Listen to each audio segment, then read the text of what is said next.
স্বাগত আরেকবার, দেখছেন এডিটর স্পিক। স্বজনপ্রীতি, অনিয়ম আর দুর্নীতির কারণে বাড়ি মার্কেট সহ একে একে বেদখল হয়ে যাচ্ছে মুক্তিযোদ্ধা কল্যাণ ট্রাস্টের সম্পত্তি। ট্রাস্টের কিছু কর্মকর্তা কর্মচারীর যোগসাজশে এসব হচ্ছে বলে অভিযোগ রয়েছে। ফলে মুক্তিযোদ্ধাদের কল্যাণে এসব সম্পদ ব্যবহারের কথা থাকলেও বঞ্চিতই থাকছেন তারা।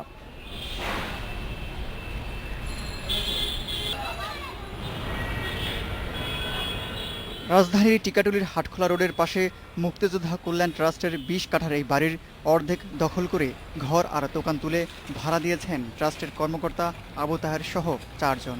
এর মধ্যে আবু তাহেরের ভাই নিরাপত্তাকর্মী হাসু মিয়ার নামে ২টি কক্ষ ও ২টি দোকান রয়েছে। এটা সম্বন্ধে আমি কিছুই বলবো, আমি আপনাকে জাস্ট ডকুমেন্ট দিয়েছি। ডকুমেন্ট আপনি থাকেন নাকি কারণ থাকেন? আমি 2 রুমে থাকি। হ্যাঁ, টিকাটুলির KM দাস লেনে ট্রাস্টের ৪০ কাঠার এই বাড়িতে ৫০-টির বেশি পরিবারের মধ্যে মাত্র ১০টি পরিবার যুদ্ধাহত মুক্তিযোদ্ধার। বাকিগুলো দখল করে বাস করছে ২০ বছর আগে বন্ধ হয়ে যাওয়া হরিদেও গ্লাস ফ্যাক্টরির কর্মচারীরা। কল্যাণ ট্রাস্টের যারা নেতা আছে আমার দিল এই এলাকাটা চার্জ আমি, এটা কি হয় না হয় এটা আমি জানাইমু। আমি তো তা করি না, আমি এটা ৭০ টাকা খাই। ২ দশক আগে ৪ একর জমির ওপর নির্মিত রাজধানী সুপার মার্কেটের আমি তো তা করি না, আমি এটা ৭০ টাকা খাই। ২ দশক আগে ৪ একর জমির ওপর নির্মিত রাজধানী সুপার মার্কেটের প্রায় ১৮০০ দোকান থেকে নামমাত্র ভাড়া পায় মুক্তিযোদ্ধা কল্যাণ ট্রাস্ট। এর বাইরে অন্তত ৫০টি অবৈধ দোকান তুলে ভাড়া দিয়েছে দোকান মালিক সমিতি। ২০১১ সালে এই জমিতে বহুতল ভবন তৈরির অনুমোদন পাওয়ার পরও মালিক সমিতির মামলার কারণে ৩ বছর ধরে বন্ধ আছে প্রকল্পটি। এছাড়া রাজধানীর গুলিস্তান শপিং কমপ্লেক্সের ৩৪৩টি দোকান থেকে কোনো ভাড়া পাচ্ছে না ট্রাস্ট। ১৭৮০ পরে যেগুলা আছে সব ট্রাস্টের বড় বড় কর্তা ব্যক্তিরাই এর সাথে জড়িত। পরিত্যক্ত ও দখলে থাকা সব সম্পত্তি উদ্ধার করে সেগুলো উন্নয়নে দ্রুত পদক্ষেপ নেওয়ার কথা জানালেন মুক্তিযুদ্ধ বিষয়ক মন্ত্রী। মাল্টি স্টোরিড বিল্ডিং করি ডেভেলপের মার দিয়ে, তাহলে আমাদের কি পরিমাণ আয় হবে। যৌথভাবে কোনো বিনিয়োগকারীর সাথে বিনিয়োগ করি, তো সেখান থেকে আমাদের মাসিক রিটার্ন কী আসবে। প্রধানমন্ত্রীর সাথে বসে আমরা স্থির করব যে কোন পদক্ষেপটা আমরা নেব। স্বাধীনতার পর বিভিন্ন সময়ে মুক্তিযোদ্ধা কল্যাণ ট্রাস্টকে ৩২টি শিল্প প্রতিষ্ঠান দান করা হয়। এর মধ্যে ৩টি ছাড়া বাকি ২৯টি নানা অনিয়ম আর দুর্নীতির কারণে অনেক আগেই বন্ধ হয়ে গেছে। আমন আবদুল্লাহ, ইন্ডিপেন্ডেন্ট নিউজ, ঢাকা।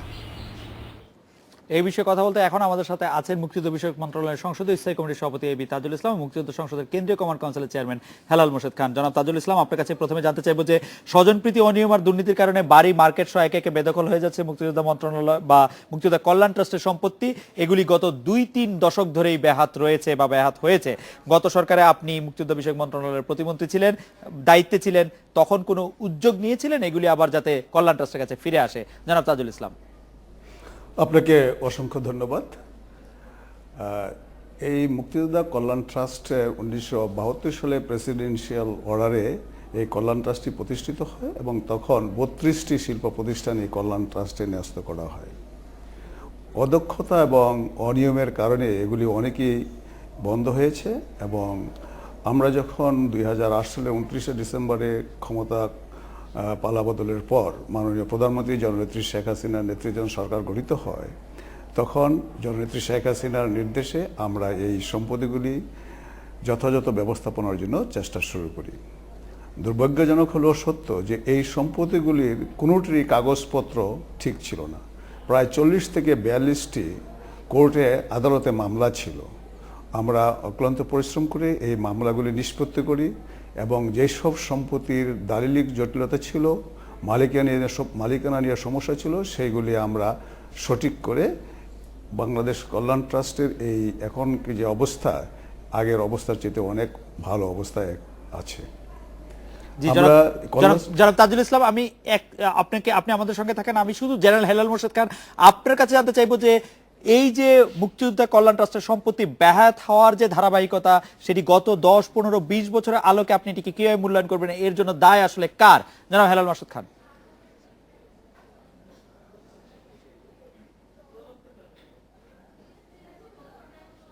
সংসদের চেয়ারম্যান হিসেবে আমরা আমাদের প্রাণের দাবিটি বাংলাদেশ কল্যাণ ট্রাস্টের মাধ্যমে যে বঙ্গবন্ধু যে সম্পদগুলি দিয়েছিলেন এটি সুষ্ঠু ব্যবহার করে মুক্তিযোদ্ধাদের কল্যাণ করা।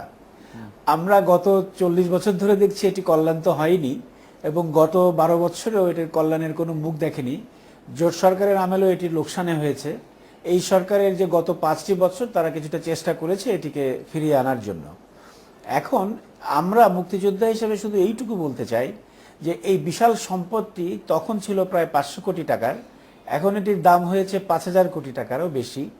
আমরা চাই যে এটির সুষ্ঠু ব্যবহারের মাধ্যমে আমরা মুক্তিযোদ্ধারা যারা 5000 টাকা ভাতা পাওয়ার জন্য সরকারের কাছে প্রতিদিন ধর্ণা দিচ্ছি, এটি যদি সঠিকভাবে ব্যবহার করা যেত তাহলে হয়তো আজকে সরকারের সেই খাত থেকে টাকাটি না দিয়ে এই 5000 কোটি টাকার যে আয় হয় সেটি থেকেই মুক্তিযোদ্ধারা তাদের ভাতা পেত এবং আরো ইমপ্রুভড হতো। জেনারেল হেলাল আপনারা মোর্শেদ যদি লক্ষ্য করেন যে জেনারেল হেলাল মোর্শেদ বর্তমানে জেনারেল হেলাল মোর্শেদ যে কারণে এটি আসলে সুষ্ঠু ব্যবহার হচ্ছে না, এর জন্য আপনি কাউকে দায়ী করবেন কিনা? কে দায়ী বলে আপনি মনে করেন? এই যে সুষ্ঠুভাবে এই 5000 কোটি টাকা বা তো তার চেয়েও বেশি সম্পত্তি যে ব্যবহার করা যাচ্ছে না। সরাসরি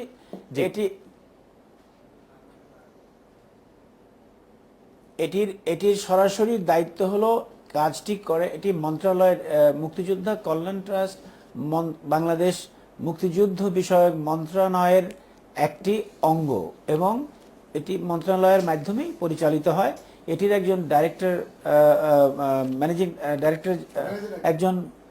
ডাইরেক্টর আছেন।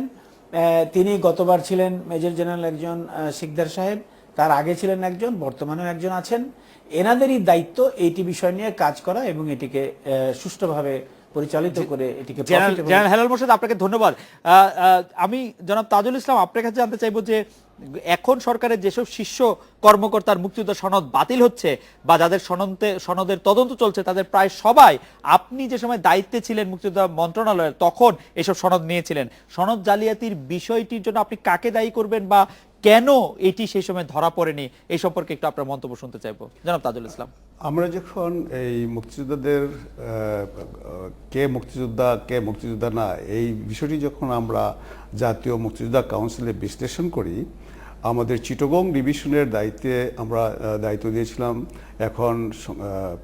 এখন আপনার মানে ক্যাবিনেটের মিনিস্টার ইঞ্জিনিয়ার জনাব মোশাররফ সাহেব, আপনার সিলেট ডিভিশনের আমাদের এখন মন্ত্রী মহসিন আলী সাহেব, এবং রংপুর এলাকার দায়িত্ব ছিল আমাদের আসাদুজ্জামান নূর, এবং বরিশাল ডিভিশনের চিফ হুইপ আসম ফিরোজ, খুলনা ডিভিশনের দায়িত্বে ছিলেন খান টিপু সুলতান, ঢাকা ডিভিশনের দায়িত্বে ছিলেন ওয়ারেস হোসেন বেলায়েত, গাজী গোলাম দস্তগীর গাজী, জিল্লুর হাকিম।